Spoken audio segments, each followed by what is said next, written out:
A new poll out today is bringing some discouraging news to two local politicians. Today's Quinnipiac poll showing low marks for Senators Chuck Schumer and Kirsten Gillibrand. Poll still shows majority approval for Schumer at 54%, but that is the senator's lowest mark since May of 2000. Gillibrand has a 49% approval rating. That's her lowest score in 3 years. Joining us now with the implications of this is our political analyst, New York Post political columnist Fred Dicker. And Fred, this comes on the heels of some poor numbers for former Secretary of State Hillary Clinton as well. Is there a trend here?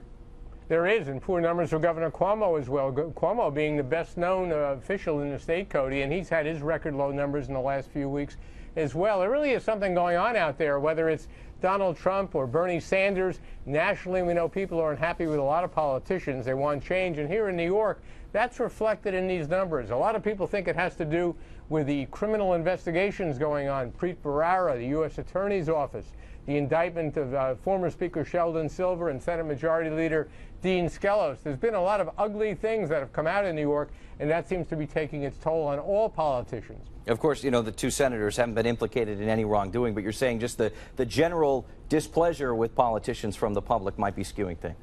Well, look, there's a healthy skepticism generally throughout American history towards politicians. I mean, we all know what politicians are, but when you're reminded of it, when you have the top leaders of the legislature indicted, when you have the U.S. Attorney now investigating the governor, just a week or so, less than a week ago, we heard about the Buffalo Billion and the investigation out there. That takes its toll on all politicians. Fairly or unfairly, people are skeptical about them, and they're all paying a price. Is there any real concern for either senator in this case, though?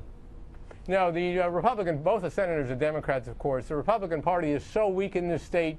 Chuck Schumer's up for re-election next year. The Republicans can't even find an opponent of any stature to run against them, Cody. All right, Fred, thanks so much. A reminder, you can hear Fred's radio program live from the state capitol every weekday morning from 10 to 11 on Talk 1300 AM.